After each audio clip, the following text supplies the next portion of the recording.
Hey, thanks so much for joining me again. This is Gary Zacharias, and you're listening to the Apologist Bookshelf. Here's a book that I haven't done before, and it's been sitting on my shelf for some time.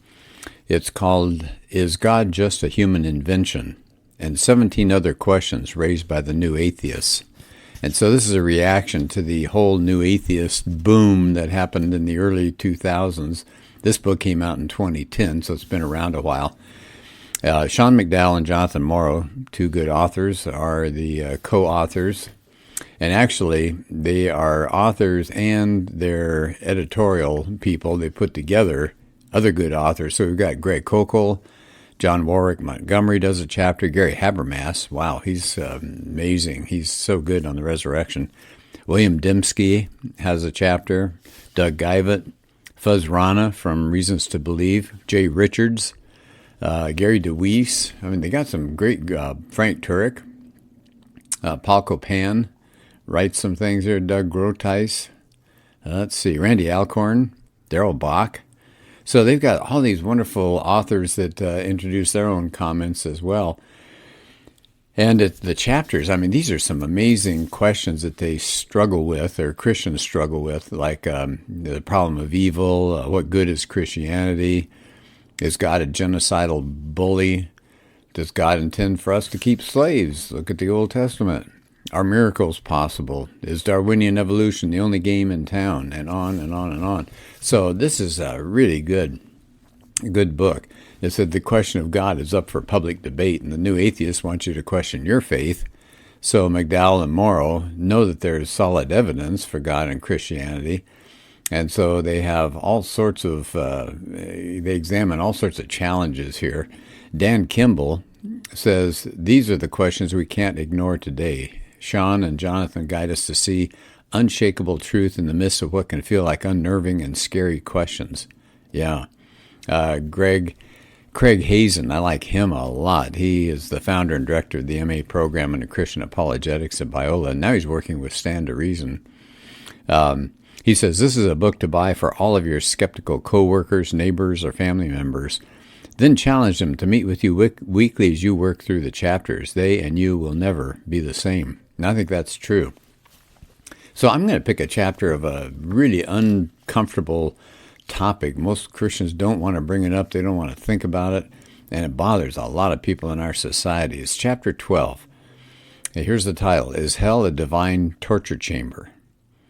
And Sam Harris, they start Sam Harris. Now, he's one of those new atheists. He said, if you think that Jesus taught only the golden rule and love of one's neighbor, you should reread the New Testament. Pay particular attention to the morality that will be on display when Jesus returns to earth, trailing clouds of glory. So they start off and they say, hell's one of those topics you really don't bring up in polite conversation. But they said in a recent poll, 70% of Americans believe in it. This says, of course, what they believe in is probably going to be a little fuzzy. And said they may have all sorts of bizarre ideas that came around from urban legends and fire and brimstone preachers and bad horror films. That says, now take the new atheists, right? You got Christopher Hitchens, you got Richard Dawkins. What did they have to say? Well, here's Hitchens.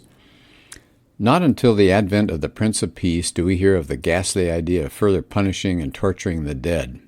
Nothing proves the man-made character of religion as obviously as the sick mind that designed hell. Hitchens says the doctrine of hell is used to frighten children with pornographic descriptions of eternal torture. What does Richard Dawkins have to say? Well, he doesn't want to be taught by Hitchens, so he says the extreme horribleness of hell. Is that a word, horribleness? Anyway, the extreme horribleness of hell as portrayed by priests and nuns is inflated to compensate for its implausibility. If hell were plausible, it would only have to be moderately unpleasant in order to deter. Given that it's so unlikely to be true, it has to be advertised as very, very scary indeed. So he says, and I say he, this would be they really, because it's McDowell and Morrow. They said people really are uncomfortable with the idea of hell, definitely. And they said, we don't like the idea of hell either.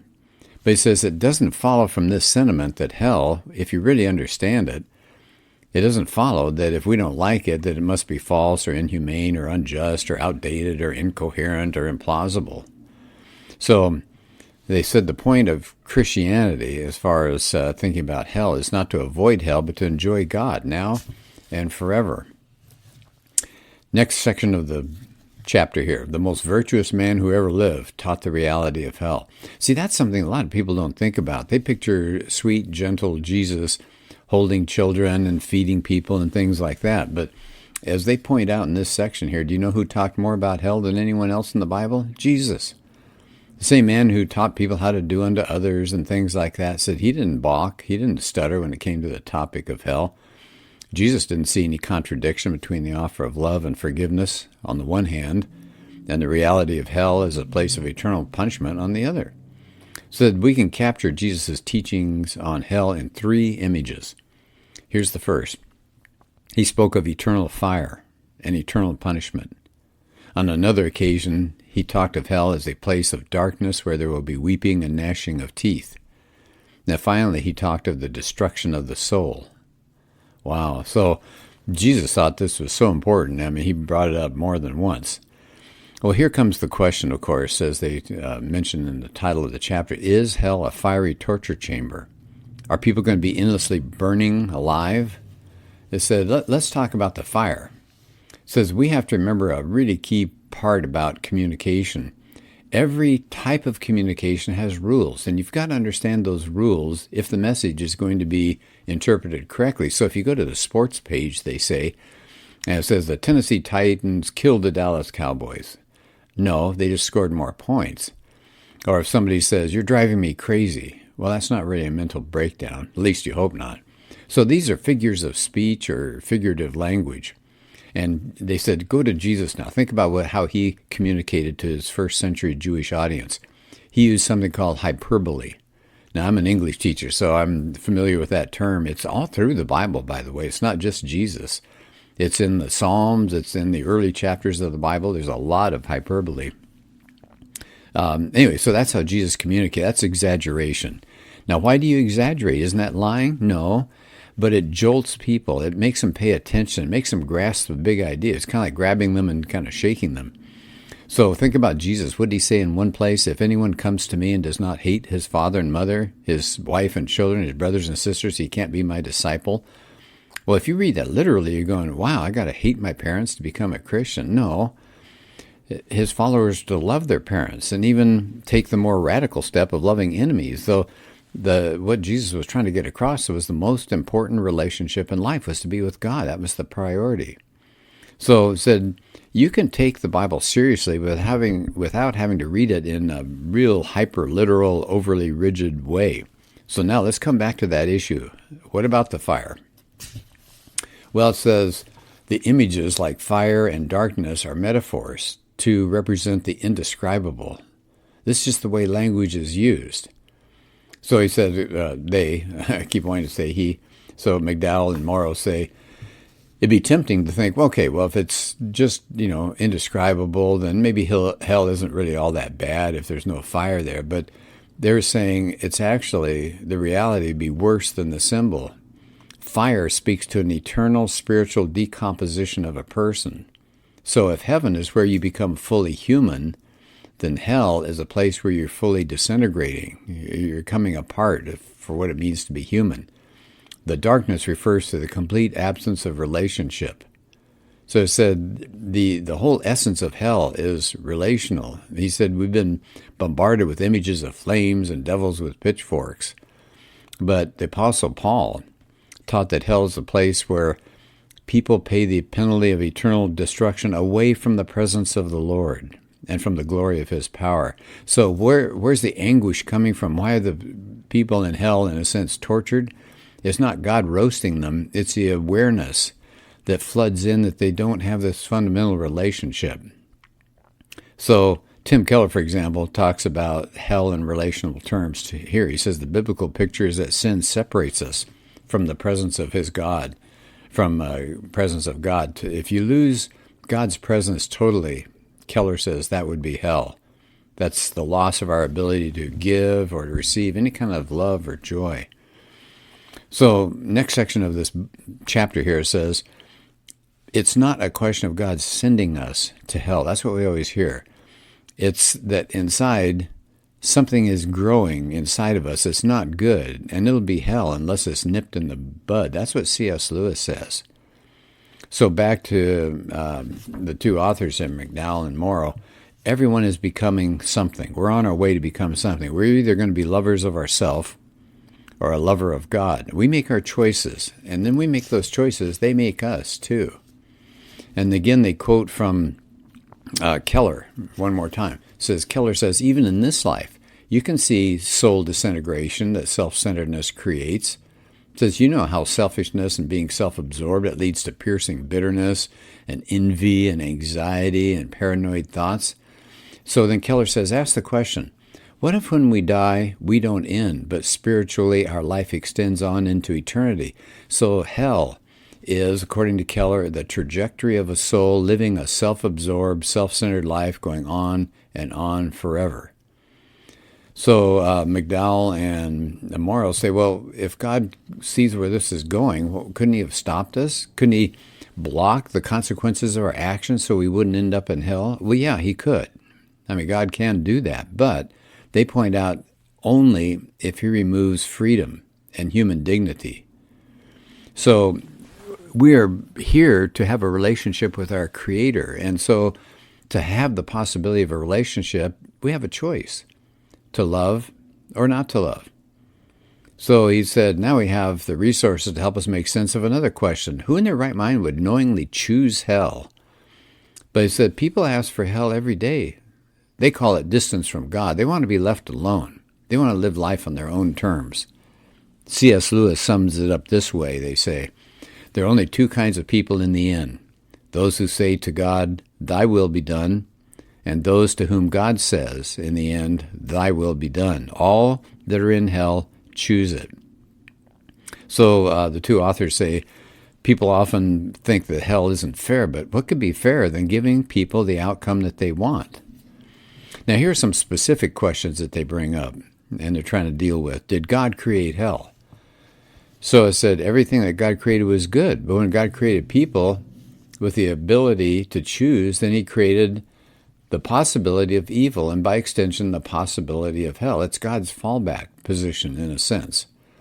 Think of it this way. When people founded the U.S., they didn't start out by creating jails. They'd rather have a society without jails, but they were forced to come up with them because people wouldn't cooperate. And the same is true of hell. Here's another question. Does God torture dead people in hell? Christopher Hitchens, one of the new atheists, has this picture of God as the divine sadist out there roasting people over open flames. Well, is that true? Does God actually inflict pain on people in hell for eternity? Nowhere in the Bible does it indicate that. It's inconsistent with what the Bible says. Think about this. Here's a verse. Do I take any pleasure in the death of the wicked, declares the sovereign Lord. Rather, I am not pleased when they turn from their ways and live. I take no pleasure in the death of anyone. So God doesn't inflict torture on people. He doesn't do that any more than a judge who inflicts torture on his prisoners. A judge sentences criminals for what they chose to do. So the people who find themselves in hell have very actively sought to be away from the presence of God. Now, the anguish that they're going to experience in hell, that's their own design. It comes out of their own actions, their own characteristics, their own regrets. So I think that makes sense. Here's another question. Does God send children to hell? Well, there's biblical precedent to believe there's something called the age of accountability, in which children who die go directly to God's presence. For example, in Isaiah 7, it mentions a period before a child is morally accountable to God. In other words, before a child knows how to reject the wrong and to choose the right thing. And we get the idea of what God thinks about kids. Think about what Jesus says. Let the little children come to me and do not hinder them, for the kingdom of God belongs to such as these. On another occasion, Jesus says, it's not the will of your Father who is in heaven that one of these little ones perish. So, as McDowell and Morrow point out, from a Christian perspective, we have good reason to affirm that no children will be in hell. Here's another question. If God is loving, why can't he just forgive everyone? Well, to condone an evil is simply to ignore it, to treat it like it's good. Well, that would violate the goodness of God if he just looked the other way. J.I. Packer, he's a theologian, he said, would a God who put no distinction between the beasts of history, like Hitler's and Stalin's, and his own saints, would he be morally praiseworthy and perfect? No, absolutely not. Says the issue is, how do we understand God's wrath as described in the Bible? How can wrath be consistent with love? And why is God so angry at sin? It said, let's make this personal. Have you ever seen someone you love taken advantage of or harmed? What was your response? Well, if you're a normal person, you get really outraged, don't you? You get angry. And so God's wrath is not just a cranky old man getting upset. It's his opposition to what sin has done to all of us. It's eating us up as humans. And he loves us, and he hates to see that happen. Here's another question. Why does hell have to last forever? Says, if hell is forever, that seems to be what Jesus taught, then why? If you're just sinning in this world just for a lifetime, let's say 80 years, how can you end up in an eternity in hell, right? How did you earn that? That punishment doesn't seem to fit the crime. Well, they have a couple of responses. One, people continue to sin in hell. I mean, that's possible, isn't it? Their rebellion hasn't stopped. They still don't want God, and they're still shaking their fists at him. So that's one possibility, why it goes on forever. Here's another idea. Their rebellion against an infinite God warrants an eternal debt to be paid. So that seems useful, too. So this is beginning to wrap up the chapter here, and I like their ending here. They said any discussion of hell from a Christian perspective would be incomplete and inadequate without acknowledging that Jesus experienced hell on earth. I mean, think about him when he was on the cross.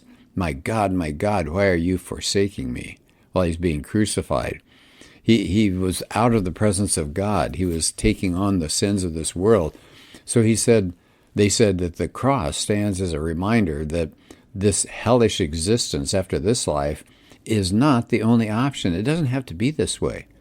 We can turn. We can change our minds. Jesus' word for this is repentance.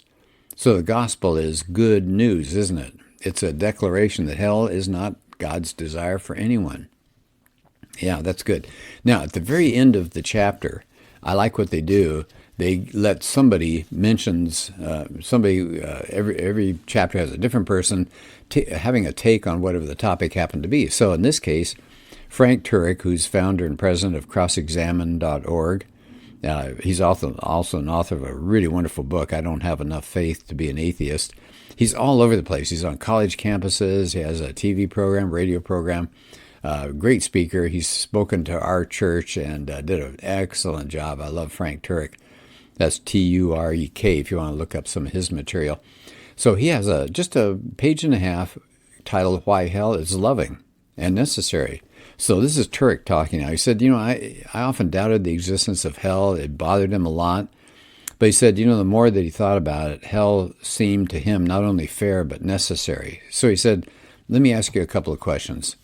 Have you ever been abused or insulted or exploited? You ever been victimized? Well, sure. I mean, think how bad it is. Just said, how do you feel when the culprits get away with it, when the guilty escape justice? So he said, we all want justice. He said, if there's no afterlife, there's no ultimate justice.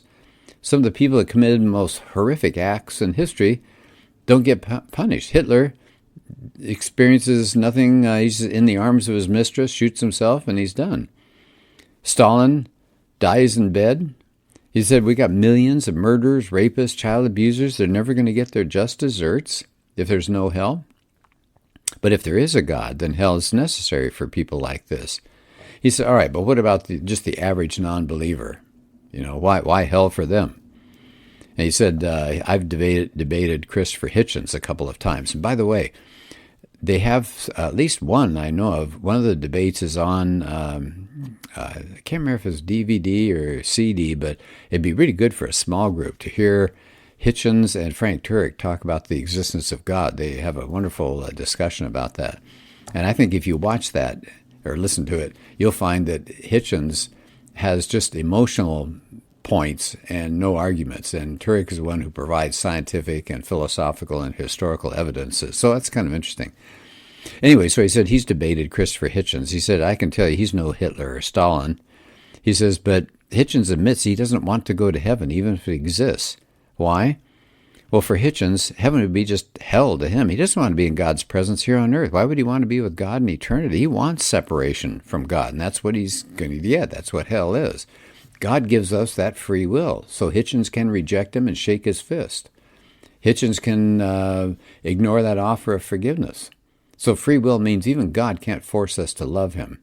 So God does not send people to hell. They send themselves there. I mean, a loving God is not going to jam people into heaven against their will. He respects our choices. And he brings up the question again, Turek does. He said, but why forever? He says, well, first, it wouldn't be right for God to annihilate unbelievers.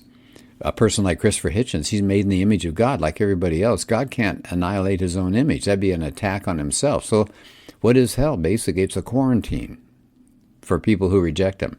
Here's a second reason why it's forever.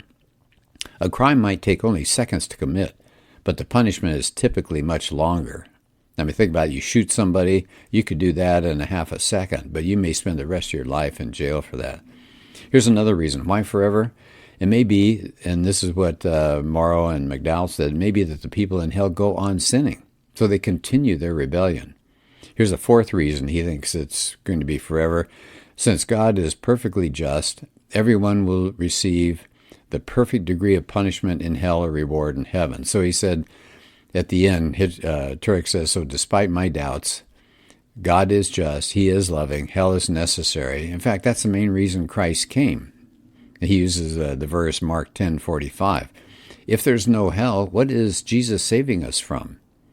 If there's no hell, an innocent Christ dies this awful death for nothing. So I think that's a good way to end it. So again, the book is called Is God Just a Human Invention? It's powerful. It's challenging. It takes on those questions that the new atheists raise and really, I think, knocks holes in them. So it's a wonderful book. Hope you have a chance to get a hold of it. It's been around for a while. Probably is still available in paperback. Pick up a cheap copy somewhere. And thanks so much for being part of this podcast. We'll do another one really soon. Take care.